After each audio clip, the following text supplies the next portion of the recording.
கண்டத்தட்டுகளின் குவிதல் மூலம் உருவானதாக குறிப்பிடப்பட்டுள்ள மலைத்தொடர் எது? ஏ. இமயமலை Himalayas. B. Rockies Rockies. C. Andes Andes. D. Alps Alps. சரியான பதில் ஏ. இமயமலை ஹிமாலயஸ். 6. சரியான விடை ஏ. சோகஸ்மேலி. இந்திய தட்டும் யூரேசிய தட்டும் ஒன்றையொன்று மோதிக்கொண்ட குவிதல் விளைவாக இமயமலை தொடர் உருவானது. இது ஒரு மடிப்பு மலைத்தொடராகும். இது இன்றும் உயர்ந்து கொண்டே இருக்கிறது. பாலைவன வகை காலநிலையின் சிறப்பியல்பு என்ன மாதிரியான குளிர்காலம்? ஏ. ஈரமான. பி. மிதமான. சி. லேசான. டி. குளிர்ச்சியான. சரியான பதில் டி. குளிர்ச்சியான. சரியான விடை டி. சோகஸ்மேலி. பாலைவன பகுதிகளில் மேகங்கள் இல்லாததால் பகலில் வெப்பம் அதிகமாகவும் இரவில் வெப்பம் விரைவாக வெளியேறுவதால் குளிர்காலம் மிகவும் குளிர்ச்சியாகவும் இருக்கும். தமிழ்நாட்டைத் தாக்கும் வெப்பமண்டல சூறாவளிகள் பெரும்பாலும் எந்த நீர்நிலையில் உருவாகின்றன? ஏ. அரபிக்கடல் அரேபியன் சி. பி. இந்திய பெருங்கடல் இந்தியன் ஓஷன். சி. லட்சத்தீவுக் கடல் லாக்கேடிவ் சி. டி. வங்காள விரிகுடா பே ஆஃப் பெங்கால். சரியான பதில் டி. வங்காள விரிகுடா பே ஆஃப் பெங்கால். சரியான விடை டி. சோகஸ்மேலி. தமிழ்நாட்டைத் தாக்கும் பெரும்பாலான வெப்பமண்டல சூறாவளிகள் வடகிழக்கு பருவமழை காலத்தில் வங்காள விரிகுடாவில் உருவாகின்றன. இவை குறைந்த காற்றழுத்த தாழ்வு மண்டலங்களாக உருவாகி தமிழ்நாட்டின் கடலோர மாவட்டங்களில் பெரும் மழையை தருகின்றன. ஆஸ்திரேலியாவில் உள்ள செம்மறி ஆட்டு பண்ணைகளில் வேலை செய்பவர்கள் எவ்வாறு அறியப்படுகிறார்கள்?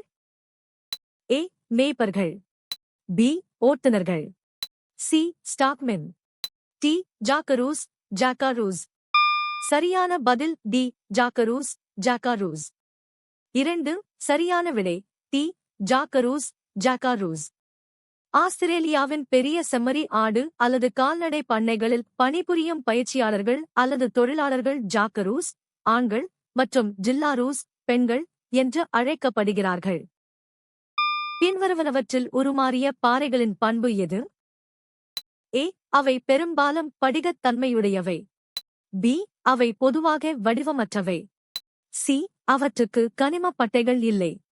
டி. அவை எப்போதும் ஒரே கனிமத்தால் ஆனவை. சரியான பதில் ஏ. அவை பெரும்பாலும் படிகத் தன்மையுடையவை.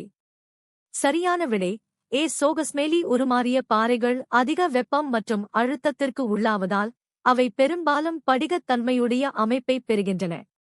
உதாரணமாக சுண்ணாம்புக்கல் பளிங்குக்கல்லாக மார்பிள் மாறும்போது படிக அமைப்பை பெறுகிறது.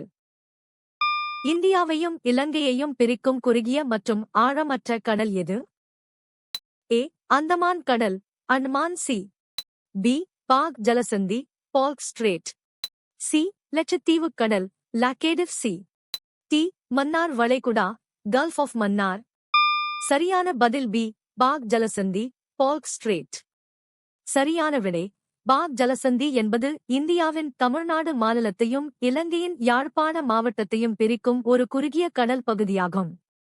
இது வடகிழக்கில் வங்காள விரிகுடாவையும் தென்மேற்கில் பாக் விரிகுடாவையும் இணைக்கிறது. கன்ஹா தேசிய பூங்காவில் முக்கிய ஈர்ப்பாக உள்ள விலங்கு எது? ஏ. சிங்கம் லயன். பி. வங்காள புலி பெங்கால் டைகர். சி. சதுப்பு மான் ஸ்வாம்ப் டியர். டி. யானை எலிஃபென்ட். சரியான பதில் சி. சதுப்பு மான் ஸ்வாம்ப் டியர். சரியான விடை சி. சோகஸ்மேலி. மத்திய பிரதேசத்தில் உள்ள கன்ஹா தேசிய பூங்கா அழியும் நிலையில் உள்ள பார்சிங்கா எனப்படும் சதுப்பு மான்களை பாதுகாப்பதில் உலக புகழ் பெற்றது. இதுவே இந்த பூங்காவின் அடையாள விலங்காக கருதப்படுகிறது. ஒரு நாட்டுக்கு மற்றொரு நாட்டிலிருந்து வாங்கப்படும் பொருட்கள் எவ்வாறு அழைக்கப்படுகின்றன? ஏ. வணிகப் பொருட்கள் மெர்ச்சாண்டைஸ். பி.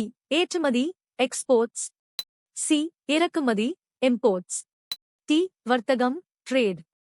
சரியான பதில் சி. இறக்குமதி இம்போர்ட்ஸ். சரியான விடை சி. சோகஸ்மேலி. ஒரு நாடு தனது உள்நாட்டு தேவைகளுக்காக மற்ற நாடுகளிடமிருந்து பொருட்களை வாங்குவது இறக்குமதி எனப்படும். இது நாட்டின் அந்நிய செலாவணி வெளியேற்றத்திற்கு வழிவகுக்கிறது. பின்வருவனவற்றுள் எது தனிப்பட்ட தகவல் தொடர்பு வகையாக பட்டியலிடப்படவில்லை? ஏ. தொலைபேசி. பி. தொலைக்காட்சி. சி இணையம். டி கைபேசி. சரியான பதில் பி தொலைக்காட்சி.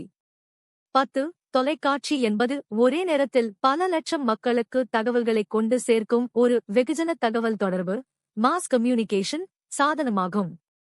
இது ஒரு தனிநபருக்கு மட்டும் தகவலை அனுப்பும் தனிப்பட்ட தொடர்பு சாதனம் அல்ல. இரண்டாவது மிக நீளமான நகர்ப்புற கடற்கரையாக விவரிக்கப்படும் கடற்கரை எது? ஏ கன்னியாகுமரி கடற்கரை கன்னியாகுமரி பீச். பி மெரினா கடற்கரை மெரினா பீச். சி ராமேஸ்வரம் கடற்கரை ராமேஸ்வரம் பீச். டி கோவளம் கடற்கரை கோவளம் பீச். சரியான பதில் பி மெரினா கடற்கரை மெரினா பீச். சரியான விடை சென்னையில் உள்ள மெரினா கடற்கரை உலகின் இரண்டாவது மிக நீளமான நகர்ப்புற கடற்கரையாகும். இது சுமார் 13 கிலோமீட்டர் நீளம் கொண்டது மற்றும் வங்காள விரிகுடாவின் ஓரத்தில் அமைந்துள்ளது. உலகின் மூன்றாவது பெரிய கண்டம் எது? ஏ ஆசியா ஏசியா. பி ஐரோப்பா யூரோப். சி ஆப்பிரிக்கா ஆப்பிரிக்கா. டி வட அமெரிக்கா நார்த் அமெரிக்கா. சரியான பதில் டி வட அமெரிக்கா நார்த் அமெரிக்கா. சரியான விடை டி சோகஸ்மேலி ஆசியா மற்றும் ஆப்பிரிக்காவிற்கு அடுத்தபடியாக வட அமெரிக்கா உலகின் மூன்றாவது பெரிய கண்டமாகும். இது பூமியின் மொத்த நிலப்பரப்பில் சுமார் 16.5% பகுதியை உள்ளடக்கியது. தவறான விடை ஏ சோகஸ்மேலி ஆசியா உலகின் மிகப்பெரிய கண்டமாகும்.